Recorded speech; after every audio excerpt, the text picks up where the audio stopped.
Hello and welcome to Adventures in Natural Aquariums. My name is Jeff and I'm going to take you through my adventure in natural aquariums. Now, like a lot of people out there, I've always wanted to have a natural aquarium. And what do we mean by that? We mean an aquarium that has fish, aquarium that has plants, aquarium that has its own little ecosystem. We look outside and we look at the world and see everything interacting and we think it's simple, but when you put it inside of a glass cube, it becomes kind of complex. Our natural aquarium needs the things that are required for life. We need food for the fish, we need light for the plants, we need nutrients for the plants, a lot of which might be produced by the fish poop, but it's not really going to always be balanced. Another important thing are gases. We need oxygen for the fish and we need carbon dioxide for the plants. The plants will take in carbon dioxide during photosynthesis and convert it to oxygen.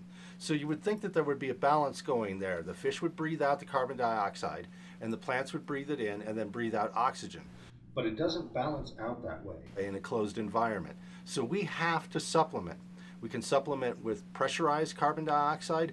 We can supplement with chemicals such as glutaraldehyde that comes in Flourish Excel, or they sell it, API sells it as a CO2 booster. But in some way we're going to have to supply carbon to the plants so that they can grow. I use a combination of the two. I use carbon dioxide injection from a DIY system, and I use the liquid supplement. Today's episode is going to be called the Planted Menace. Da-da-da. Okay, here's the tank as it sits right now. And you can see we have algae. Da-da-da. And a couple of nice German blue rams. And some very nice cardinal tetras. A whole lot of cardinal tetras. Look at those plants. Algae. Algae, isn't it gross? Algae, look at that. Isn't that awful? And you can see the dreaded hair algae forming on the end of that piece of driftwood. Something is not right. And I think this is what it is. There is one outlet of the 305 fluval. Over here is the other outlet of the 305 fluval. I recently changed the filtration in this tank. This tank has been going for about 4 months. It's been growing very nicely, but I was using undergravel filters. And undergravel filters cause a problem in the lower level of the gravel. You want an anaerobic condition to exist in the lower level of the gravel, which means there is no oxygen. When you run an undergravel filter, it pulls water through the gravel in order to filter it, and it takes oxygen to that lower layer. So I thought I'd be smart and put in a canister filter, which will turn over the water in this tank about 3 times an hour, get much better filtration, and no longer be sucking stuff through the undergravel filter. Well, as soon as I did that, my tank became overrun with algae. So this is where we're going to begin. A lot of people with planted tanks, with natural tanks, are going to run into the problem of algae. There's a lot of videos out there, but what we're going to do is we're going to try and figure out what caused this problem, and you're going to help me fix it. Come on. Okay.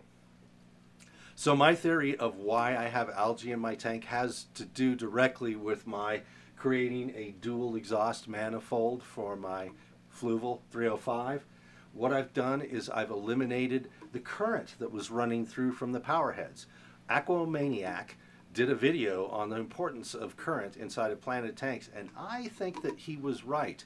So that's exactly what we're going to do. What we're going to do is we're going to remove the dual manifold output on this filter. We're going to put in a single one, and then we're going to put a power head on this side, and we're going to make the current all move in one direction across the tank, and we'll see if that gets rid of our algae. But the first thing we got to do, we got to clean this tank and manually remove this crappy algae.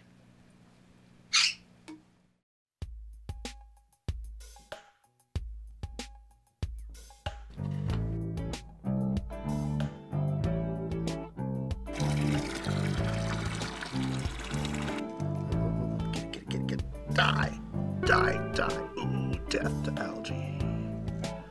Here.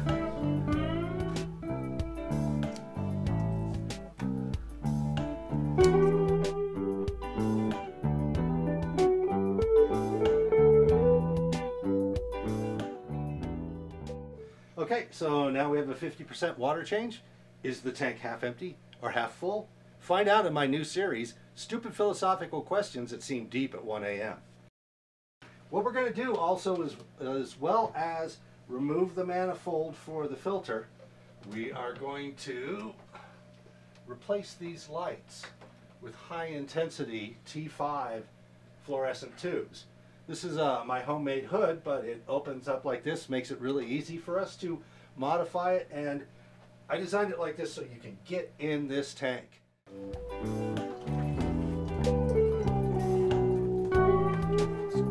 It's like those German engineers knew what they were doing, right? Pulling out the old fixtures, putting in the new.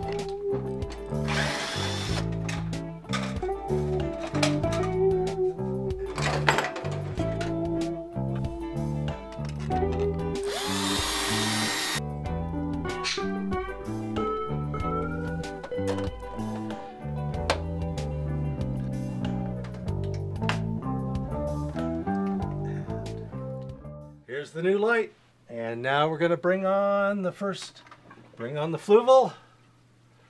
Whoa! A little bit of sediment, but it's okay. There goes the power head. Now we have, see the current? It's all going to go like this. Watch the movement in the plants. That's what we want to see. We want to see movement in the plants. Oh, there's a little bit of algae I'm going to go in and get. See it right there? It's dead. It's dead to me. All right, well, this is it. We're going to come back in a week. We're going to look at this, which will be at the end of the video, and let's see how this works. This phenomena is called pearling. This cryptocorn is releasing oxygen. Happens a lot right after water changes, and this is a happy plant. Here we are a week later, and the current seems to have been a big issue. We still have some algae. It's not as bad as it was before.